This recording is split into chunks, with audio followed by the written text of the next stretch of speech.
The Dave Portnoy Barstool F the Jews situation is crazy, has sparked mass outrage, but also divided the internet for a few different reasons. Senator Chris Murphy joins the show to talk about why and how he's going after Trump right now. This is, as I said, probably the most massive corruption of the White House in the history of the country. The Newark airport meltdown was actually worse than we knew. And then a good light news story to help keep you sane. We're talking about all that and much more on today's brand new Philip DeFranco show. You daily dive into the news, how it's being covered, and how people are reacting to it, starting with this. This Dave Portnoy F the Jews situation is crazy. So this whole situation, it starts at Barstool Sansom Street in Center City, Philadelphia, where notably you can order a customizable sign to be carried to your table along with bottle service. And on Saturday, a video was posted online of a server carrying a sign saying "fuck the Jews" on it, which then, unsurprisingly, sparked a lot of reactions online with people demanding to know how this happened, why the server agreed to it, and why the managers allowed it. And then you had a lot of people wanting a response to the situation from Dave Portnoy, the founder of Barstool Sports, who is notably Jewish. And respond he did with him posting a video on X saying, there was a sign yesterday that said "F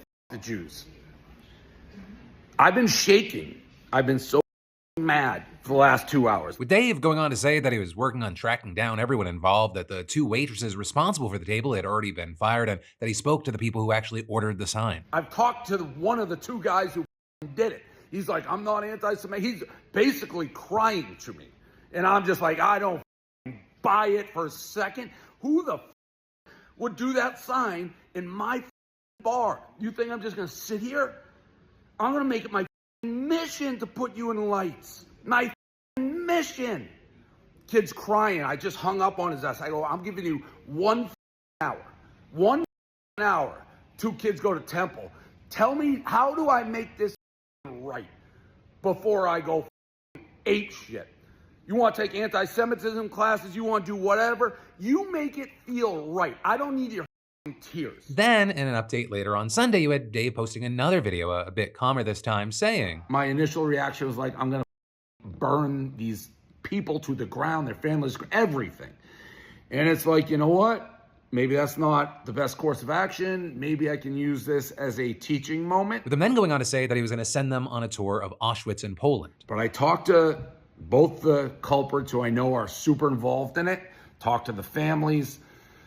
I'm sending these kids to Auschwitz. They've agreed to go, and they're gonna do a tour of the concentration camps in Germany and hopefully learn something, and maybe like their lives aren't ruined and they think twice, and more importantly, other people like, see, it's not just like words you're throwing around. So to me, that's a fair outcome of this event. Dave then also went on to say that the waitresses were fired and that they acted alone. In fact, saying that one of the girls pressured the other into it and neither of them went to discuss it with the manager. With the bar also saying in a statement that they are, quote, saddened, embarrassed, and frustrated by the deplorable actions of a customer and misguided staff. And adding that the staff in question went against their training and that their establishment has a zero tolerance policy for hate and discrimination. And with that, they closed by saying, we deeply apologize for the role we played in allowing hate speech to transpire. This unfortunate incident is the opposite of what we stand for, and we will be doubling down on efforts to prevent such actions in the future. We also saw that the police are investigating the incident, and the 2 students of Temple University who were involved are under investigation, with an unnamed one of them being suspended. And the school promising that anyone else found to be involved, quote, will face strict disciplinary action, including possible expulsion. With the university president saying in the strongest terms possible, let me be clear, anti-Semitism is abhorrent. It is no place at Temple, and acts of hatred and discrimination against any person or persons are not tolerated at this university. But then with all this, we saw not everyone was on board with Dave's decision here. You had many saying that Dave sending these people on an all-expenses-paid trip to Poland is an adequate punishment. And this is, you had people just kind of criticizing Barstool Sports itself, saying things like, a fuck the Jews sign is obvious hate speech, but you won't get me to look past the fact that Barstool Sports has spent like a decade spreading dumbass middle school SEC-style racism, sexism, transphobia, etc. all over the internet, only to draw the line at anti-Semitism. Great stuff. Which also, I'll say, touching on criticisms like that, and another update posted on X, you had Dave railing against a reporter who had asked him questions along that same line. She starts like, okay, fine enough, asking questions about the bar, how did it happen, responsibility, blah, blah, blah. And then she shifts. And then she does what a media scumbag does. She's like, well, she pulls a quote out of her ass from like, I don't even know, a made-up journal, some professor at like the Sportocratic University of something. It's like they say that Barstool Sports creates a culture of harassment and that Basically, I'm responsible for this happening at my own bar. With Portnoy also including footage of him getting heated with the reporter. But that is not where the story ends, because yesterday you had Dave posting another video saying that one of the people who was involved here completely changed his tune and is no longer taking accountability for his actions. Or with Dave saying that he saw a now deleted post from one of the people that completely clashed with his prior attitude when accepting responsibility and deciding to go to Auschwitz. With Dave saying that he called them and that on that call they claimed that he didn't have anything to do with it and that he felt pressured into admitting that he did. And so you had Dave deciding to rescind his offer to send him on a trip to Poland. Buddy, what are you doing? I'm like trying to make this a teachable moment, throw a lifeline to a kid. He's like, well, I already got suspended from Temple because you got a F the Jews sign at a bar and posted it on social media. What don't you get about that? Maybe if you actually learn a life lesson, maybe if people watch you go to Poland and seem like you're changed, this gets behind you. But now, no, I'm not going to send him now. Right, and as of now, we don't know what the status is for the other person that Dave offered to send to Poland. You know, what's been interesting is this has been playing out is just the reactions online. Because just generally speaking, people kind of landed in one of three aisles. One, people that loved what Dave said and his kind of idea for how to resolve the situation. Two, people that found the idea of them going to Auschwitz as kind of just not far enough, more of almost like rewarding them with a free trip. And then you had a third group that was saying that Dave Portnoy was actually engaging in cancel culture, that he was going after and trying to ruin the lives of college students. You know, the reactions have been all over the place depending on where you go on the internet. So, you know, as we wait to see how this continues to play out, I've got to pass the question off to you. What are your thoughts with this whole mess? But then, next up today, we've got to talk about this airplane chaos. And specifically, I'm talking about the mayhem happening over at Newark Liberty International Airport in New Jersey. Because as you may have heard or even experienced if you had a flight recently, there's been hundreds of delays and cancellations affecting thousands of customers for the past 2 weeks. With us seeing inbound flights Tuesday morning getting delayed by over 2.5 hours on average and up to 5 hours, though on previous days they've seen as high as 10 hours. Right, and there are several reasons for the chaos, but we've now just learned what for many is the most shocking one. Namely, that on Monday, April 28th, sources say that screens in the air traffic control tower, they literally went dark. Like, I mean, air traffic controllers could not see, hear, or talk to the incoming planes reportedly for about 60 to 90 seconds. With reports saying that they were controlling around 15 to 20 flights at the moment everything shut down. And as pilots repeatedly asked, "Approach, are you there?" you could hear the controllers struggling to reestablish contact. They lost 3 radar scopes went black. They lost all the radios at approach. Just got told that the approach lost all their radars. 3 of their 4 radar screens went black, and they have no frequencies. We lost our radar, and it's not working correctly. And we don't have a radar, so I don't know where you are. Now, as for what went wrong, you had Transportation Secretary Sean Duffy telling Fox News that controllers had lost the primary communication and that the backup line didn't immediately take over. And this, as other reports said, that a piece of copper wire fried, leading Chuck Schumer to ask, did they ever hear of fiber optics over there at the FAA? And now, in the wake of this incident, you have CNN reporting that at least 5 controllers took 45 days of medical leave because the experience was traumatic. With then the FAA confirming this and adding, while we cannot quickly replace them due to this highly specialized profession, we continue to train controllers who will eventually be assigned to this busy airspace. Now with this, I want to note, while 5 people may not sound like a lot, according to United Airlines CEO Scott Kirby, that's over 20% of the controllers at Newark. With him also saying, keep in mind, this particular air traffic control facility has been chronically understaffed for years, and without these controllers, it's now clear, and the FAA tells us that Newark Airport cannot handle the number of planes that are scheduled to operate there in the weeks and months ahead. And this, as he characterized the workers taking leave as them walking off the job, which is something the controllers union did not like. With one source telling CNN, the controllers didn't just walk off the job, they were traumatized. Their equipment failed. It's written in the regulations, if they experience a traumatic event, they can take time off to go see a psychiatrist. The people working that day did that. But whatever your opinion there is a clear thing, and that this only worsens an already dire situation for the FAA. Because you have the union pointing out that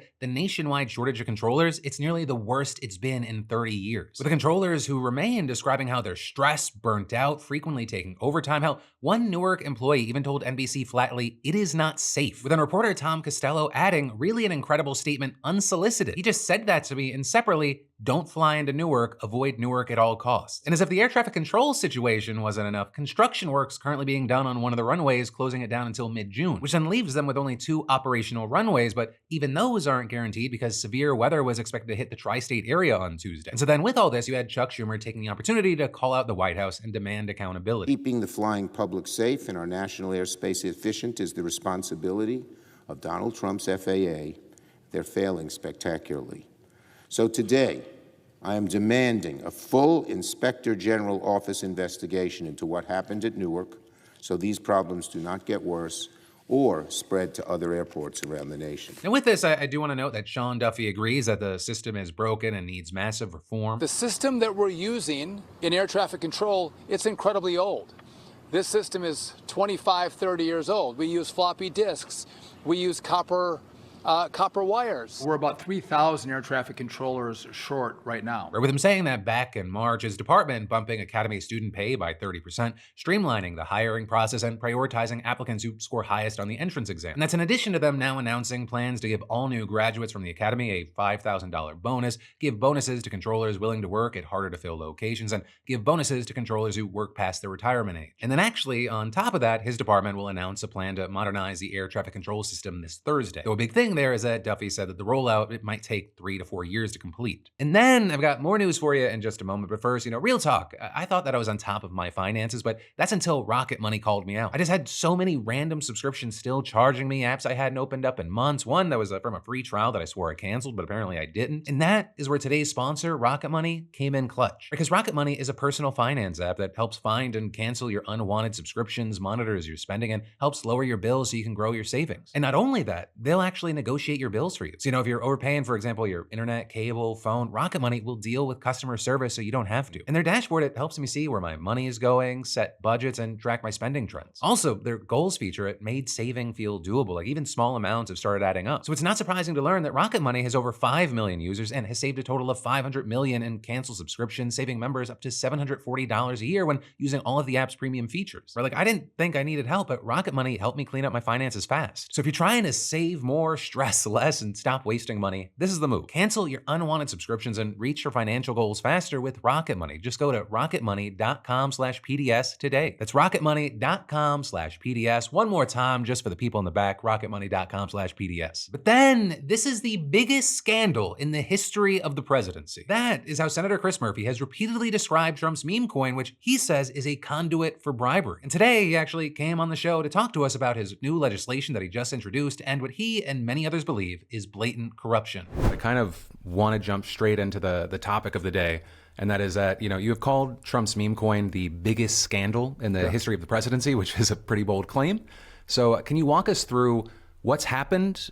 How does it work? Why is it a problem ripe for abuse, right? Because we've seen defenders of Trump coin arguing, it's just the newest wave of marketing. It is a new way to show support, like a political expression. It's the free market doing free market things. And some have even argued if it is all about the money, it's actually transparency in fundraising.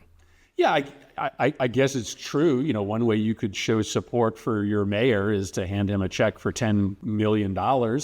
And on your way out, ask him if he might pave your road. That's a way to show support for him, but it's fundamentally corrupt.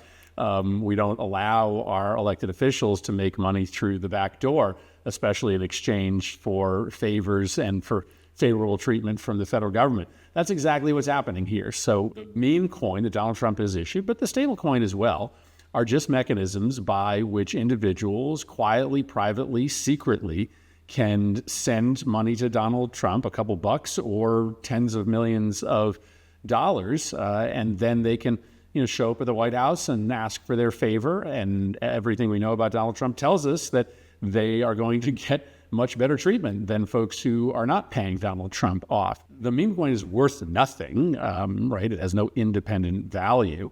But it is clearly a way, as we speak, that people who have interest before the federal government are trying to impact Trump's policy, both the meme coin and the stable coin. A trucking company CEO just announced publicly that they were going to buy $20 million of Trump coin because they believe that was the best way for them to get what they want from the Trump administration. The foreign government of the United Arab Emirates just announced that they were going to conduct a sizable chunk of business in Trump coin because they believe that that's the best way to get favorable treatment as a nation from the Trump administration. This has never, ever happened before in the history of the country. We've never allowed for foreign governments, CEOs, corporations to just send money to the president of the United States in order to try to impact policy. It's fundamentally corrupt, and it's kind of unbelievable that it's not already specifically illegal, but the piece of legislation we're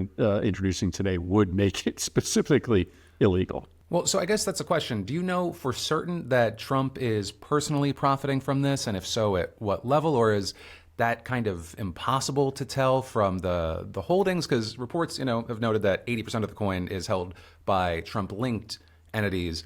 And Trump has said in an interview over the weekend that, he wasn't profiting from anything when asked about the meme coin, that he hasn't even really looked at the profits from crypto. So is there anything concrete there that you know of?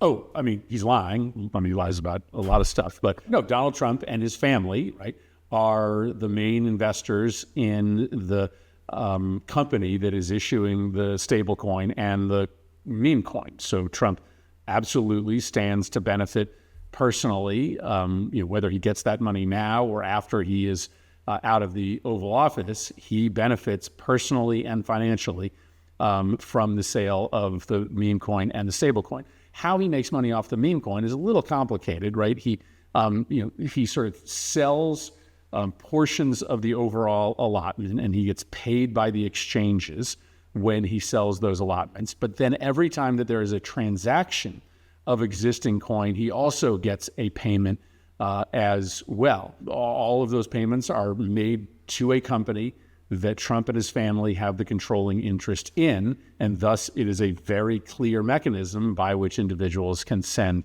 money directly to Donald Trump. So, getting into your bill specifically, what exactly does it do? Is it kind of Trump's already through the door on this, or would it force Trump and his family to give up whatever stake they have? How exactly would this work for the situation at hand now, as well as moving forward? Yeah, I do think it's important to acknowledge that what Trump is doing already is illegal. So there's a specific provision of the U.S. Constitution, what's called the Emoluments Clause. Weird word, but it's a pretty simple concept. The President of the United States is not allowed to profit off of his office, to use the powers of the presidency in order to enrich himself. That's exactly what he's doing. One of the things he announced 2 weeks ago was that he's actually going to give private tours of the White House to the top 25 buyers of his crypto coin. There is no clearer violation of the Constitution, the Emoluments Clause, than that. You can't give access to the White House to induce people to send you money personally. But that's exactly what he's doing. But there isn't a specific statute right now that says a president or a member of Congress cannot issue a crypto coin and cannot market that coin. In part because all this is pretty new. We haven't regulated the industry writ large, so we haven't had anything specific to say on whether or not it's okay for members of Congress or the president to do it. So this piece of legislation that I'm introducing with Representative Liccardo in the House just sort of simply says that if you're the president or you're a senior member of the administration or you're a member of Congress, you cannot issue a coin, you can't be a owner of a company that issues a coin, and you can't market a coin because you are essentially then using your office in order to try to profit off of this crypto venture. So, let's say this gets through, and the question of do you think this actually has a shot of being enacted is, I guess, separate from it. But let's say it does get through. To go back to the question, would this actually strip or force Trump and his family to divest in some way, or is he already through the door? No, it would be operational going forward, so it wouldn't claw back any profits Trump has already made, but it would require the president and his family to end their investment in this company and in these two coins, the stable coin and the meme coin. The bill would apply, not just to the individual, the member of Congress or the president, but also to their spouse and to their immediate family members. So yeah, this would end the corruption if it passed. And listen, I can't tell you, whether it has a shot. I certainly understand that Republicans are lining up with the president, but I think day by day the public is sort of getting turned on to this scheme. I was kind of amazed that when he rolled it out a few months ago, really nobody was paying attention, but I do now sort of pick up in town halls and in my conversations back in Connecticut that my constituents seem to know a lot more about it. And so I think it'll be harder for Republicans to vote against this. Maybe not impossible, but I think it'll be harder for them to vote against it as both Republicans and Democrats out there in the country start to figure out that this is, as I said, probably the most massive corruption of the White House in the history of the country. Well, I guess to that point, especially in regards to more moderate Republicans, do you think that there is as far as maybe a polling cliff edge where there are people that you're able to peel back to actually vote on something like this? Because I think, there are a lot of Republicans that either overtly or secretly are scared to back a plan that would do anything negative to Trump or his family. Yeah, it's a really good question. I mean, obviously his approval ratings have moved very quickly over the past couple weeks. Now his approval ratings are hovering around 40%. I do think that that's the place at which some of his enablers and backers start to think twice about giving him carte blanche. I think when a president's approval ratings, especially this early, when you're normally still in your honeymoon period, or below 40%, that makes it a little bit harder for your party's members to stay in line, especially on the most unpopular parts of the agenda. So I think there will be opportunities for Republicans to break with the tariff policy. There may be an opportunity for them to vote on this bill. And I think there's a chance that we could win a few over. I think it helps that this bill is more broadly applicable than just the president, right? We're saying here, that no member of Congress should do this either. And, that allows somebody to vote for it and say, well, this isn't just about President Trump. It allows a Republican to say, I'm regulating myself, I'm regulating my colleagues. This isn't just about regulating the president. We drafted the bill purposefully that way to make it, more, maybe more palatable for some of Trump's allies. Are you aware of any of your colleagues in the Senate or the House that are actually holders of Trump coin? That's a good question. I don't know. That would have to be disclosed on your ethics report. So those are due this spring and this summer. So we may find out pretty soon as to how many members of Congress have the coin. And obviously one of the big questions, is, how much inside information is trading about the coin. If you knew that Trump was about to send out a tweet pushing sale of the coin, which always very quickly but temporarily inflates the value, you would then go out and buy a whole bunch of coin, and then you'd sell it an hour after the tweet. And so, the opportunity for corruption when the president of the United States is pulling the strings on the value of a widely held asset, it's just limitless. So we want to know who holds it, and we want to see when they bought it, because if we find out that some members of Congress bought it right before Trump, for instance, sent out the notice that everybody was going to get a tour of the White House, if they bought it, that looks pretty freaking corrupt. Right. And the last thing I'll ask, and it is connected to this, but it's a little bit of a departure, just regarding the efforts of contesting Trump and the future of the Democratic Party, post 2024, we've seen competing engagement strategies. You have people like,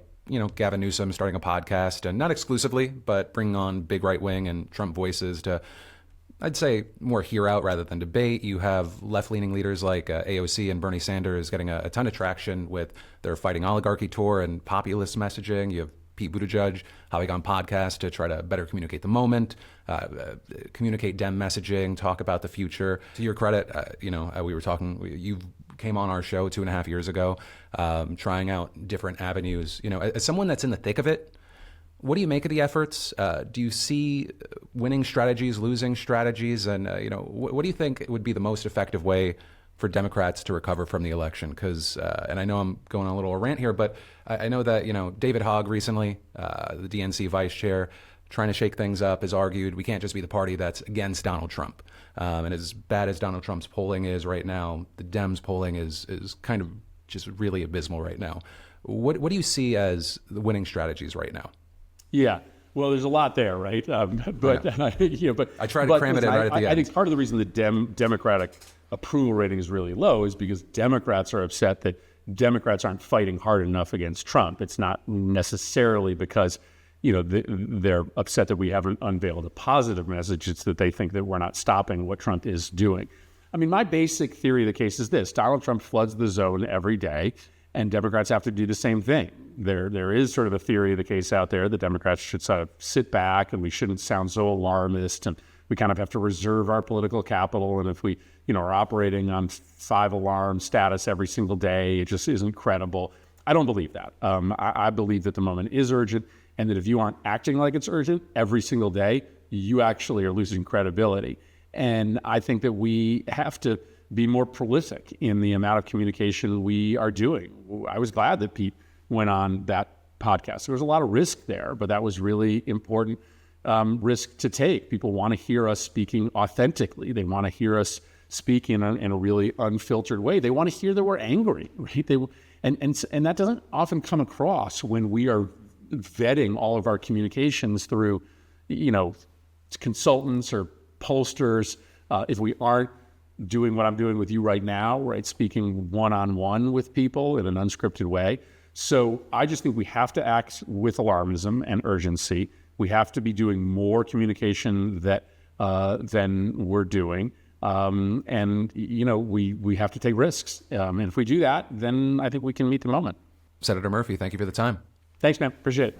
And then I've got more news you need to know about in just a moment. But first, I travel to escape drama, not just to start a toxic relationship with my cell provider. Every time I go abroad, it's the same scammy story, a $10 a day roaming plan that ghosts me after 2 gigabytes. Which, we've talked about before. I burned through 2 gigabytes before the plane taxis to the gate. And that is exactly why I started using Saily, today's sponsor and my go-to for stress-free travel data. Because, with Saily, you set up your plan before you leave. And when you land, boom, you're online, no drama. No digging for SIM cards, stabbing your phone with a paperclip, no sketchy airport Wi-Fi. Saily gives you fast, reliable internet in over 200 countries, and it works across borders if you're country hopping. It's absolutely perfect for travelers who want to stay connected without getting financially wrecked. Why else do I love it? Quick setup, 24/7 customer support, full refunds if your phone's not compatible, and a built-in ad blocker that cuts data use, saving you up to 28.6%. So yeah, main point, I'm team drama-free travel now. So scan the QR code or click the link below and download the Saily app, and make sure you use code Phil for 15% off your first plan. It's Saily.com/Phil, code Phil, 15% off, travel smart. But then next up today,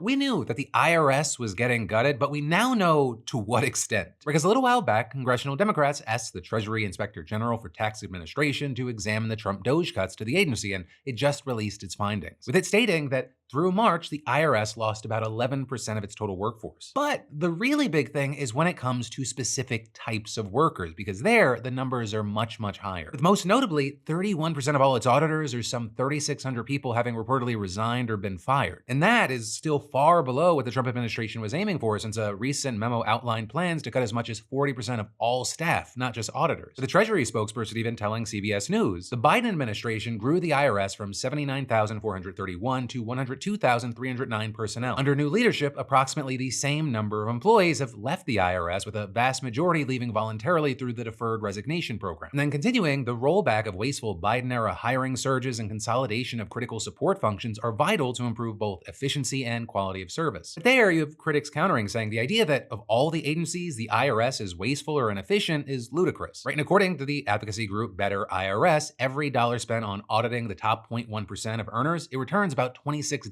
to the federal government, which is why in early 2024, the IRS said it expected to collect over $500 billion more by 2034, thanks to increased funding from the Inflation Reduction Act. But now, thanks to the Doge cuts, the agency could collect $323 billion less in revenue over the coming decade, according to the Yale Budget Lab, which is what you have critics arguing is exactly the point here. But with the Center on Budget and Policy Priorities recently writing, the haphazard, slapdash nature of the layoffs does not reflect an effort to deliver services more efficiently or perform government functions more effectively. Instead, it appears to be a means of preventing those services or functions from being provided in the first place. And this is you've got Emily DeVito, a former Treasury advisor and now senior advisor on economic policy at Groundwork Collaborative, telling CBS that's exactly what will happen. But they're saying you lose the very staff trained to keep high-end taxpayers and corporate taxpayers in compliance, and adding, you can see some behavioral effects when taxpayers, especially those that really don't want to pay their bills, come to accept there is very little risk to not paying at all or even filing. And so now, with tax filing season over, you have analysts saying we can expect to see more cuts soon. This also is recent polling on the popularity of the Doge cuts has been less than favorable for the Trump administration, with, for example, the Partnership for Public Services surveying Americans a couple of weeks ago and finding that nearly 2/3 are concerned about the loss of experience and knowledge from the workforce. And that notably including 85% of Democrats, 63% of independents, and even 44% of Republicans. But then, next up today in huge international news, we gotta talk about how for the first time in modern Germany's 76-year history,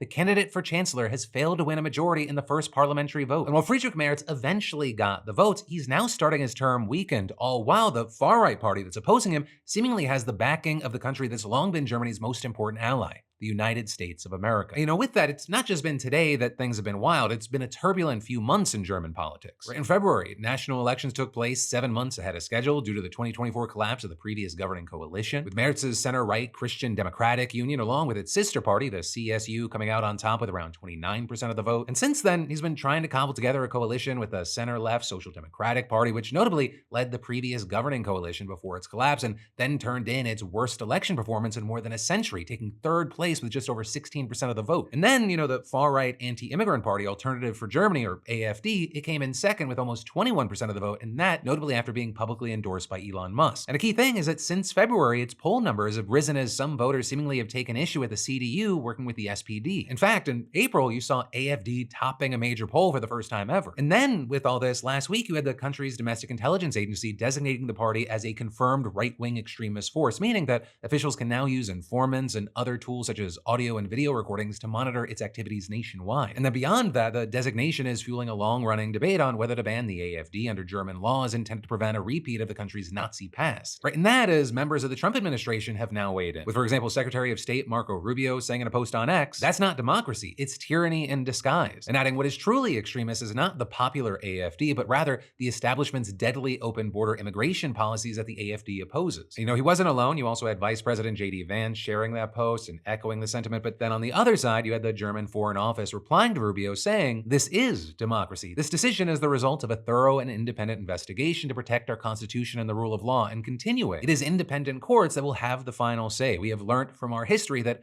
right-wing extremism needs to be stopped." And then with all that, this week you had Merz's CDU, CSU union, and the SPD finally getting around to setting aside their differences largely to counter AfD, and they signed a coalition deal, which hypothetically gives Merz 328 votes to back him as chancellor, which is well over the 316 needed in Germany's 630-seat parliament. But what we saw is that when the vote took place this morning, he only ended up with 310, with 9 of the 630 MPs absent, 3 abstaining, and another ballot paper being declared invalid. But that also meant that at least a few members of his own coalition outright voted against him. Since the vote is by secret ballot, it could have been anyone. And this is reportedly not everyone in the SPD was happy with the decision to form a coalition, but party officials were adamant that their members were fully committed to it. You had the party's co-leader, for example, telling MPs that he had not the slightest indication that the SPD was not completely behind Merz, and adding, "We can be counted on." Though, of course, with the mess, you had the AfD gleeful, and they called for new elections with the party's leader writing on social media, "This demonstrates the weak foundation on which the small coalition between the CDU, CSU, and the SPD is built." But then with that, under Germany's constitution, there's no limit to how many votes can be held. So what we saw is that within a few hours, a second vote had already been lined up, and there, you had Merz winning with 325 votes. But I will say, at the same time, the AfD leader isn't completely wrong. For this new coalition, it appears to be extremely fragile, and Merz, he's reportedly starting with one of the lowest approval ratings of any German leader in the modern era. And so, we're gonna have to wait to see what happens, but understand, it feels very much like this situation is primed for some sort of chaos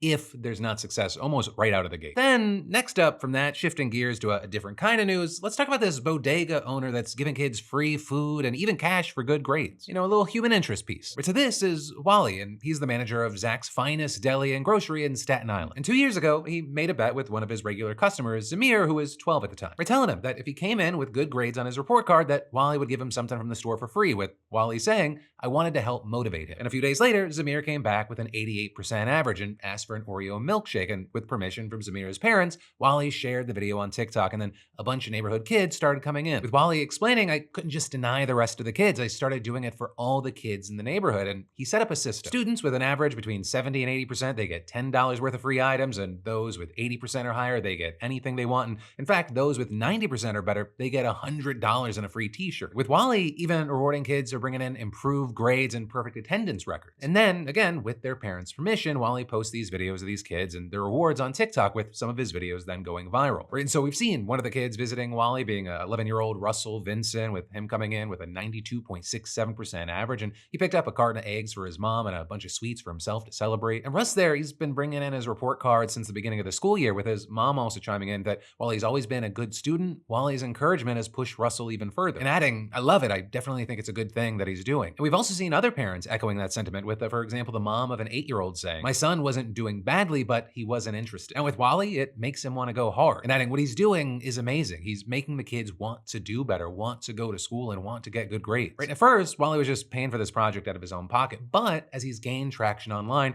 he made a website selling merch to help fund the effort, and eventually a GoFundMe that's raised nearly $30,000, with him saying, now I can accept more kids. It's a very big help. With him adding that he's got no intention of stopping or even slowing down, and he hopes that other people are going to do something similar in their own communities. With him saying, I see the progress the kids make. It pushes them toward greatness. It makes me feel really, really happy. So, yeah, just a nice little story of Wally being our BAMF of the day to give you a little breath of air in the otherwise just heavy show. But then, finally today, let's talk about y'all's comments on yesterday's show and some commentary brought to you by BeautifulBastard.com, and specifically Project BB28. Because depending on when you're watching this, you only have 24 to 36 hours left. Which, if you missed the announcement, BB28, it's all the shirts that you've ever wanted, loved, but never got over at BeautifulBastard.com, but just for $28 a pop. Or think of BB28 as the Nordstrom rack to Beautiful Bastards Nordstrom. Or because tons of people, they love and buy our custom cut and sewn Beautiful Bastard shirts made with our premium high quality cotton spandex. I genuinely believe that it is the best mid-weight shirt out there for under $100, and I know I'm not alone there. And while the clothing business, it does very well, people love and buy all sorts of stuff, I also know that the prices that we have at Beautiful Bastard, it prices some people out. And that is why we're testing Project BB28 until Wednesday at midnight. Right, they're different. We're making these shirts with non-Beautiful Bastard blanks, but they're still very soft. They're also, I will say, lighter, which I think is perfect because we're going into summertime. Also, don't worry, it's not Gildan quality. I,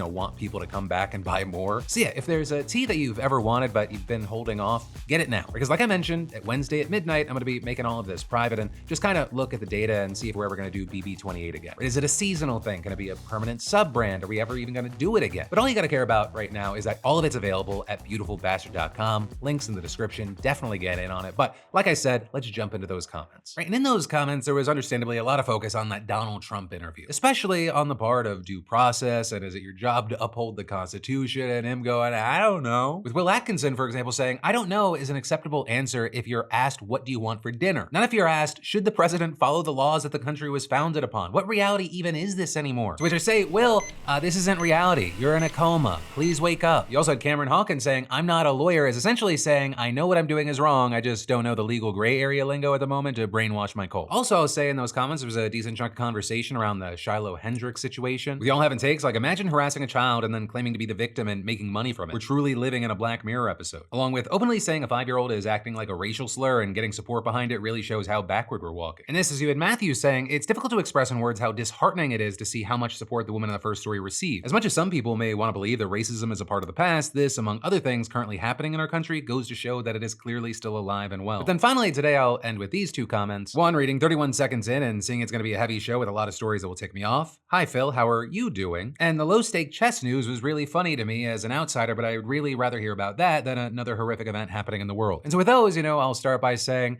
I'm kind of okay. Kind of like most everyone else when I look to the state of things and the news and everything. It's draining, it's exhausting. Also it's my job. So I'm rewarded for being engaged rather than it just being draining, for 99% of the population. But then two, yeah, that's why I decided yesterday to include a story like the chess controversy and scandal. It ends up actually being kind of interesting and helpful for my head to look into news. It's not part of the main drain. Even having this conversation, it's kind of wild to me how the show is flipped. It used to be, oh, we gotta include that really serious political story at the end of the show. It's gonna drag the show down. Now it's that's front and center and we have kind of the lighter news at the end. But yeah, more than anything, I think the headline is, I'm fine. Sub-headline, I'm still going through a lot of the same things you are. There's part of me that wishes I could flip a switch and I could just not care about anything and be ignorant to many of the things that are happening in the world. But I found just over the last 39 years on this planet, I am not built that way. But that, my friends, is the end of your Tuesday evening, Wednesday morning dive into the news. So of course, I'll see you soon because I got a brand new show for you every Monday, Tuesday, Wednesday, and Thursday at 6 p.m. Eastern, 3 p.m. Pacific. Thank you for watching. I love yo faces, and I'll see you right back here tomorrow.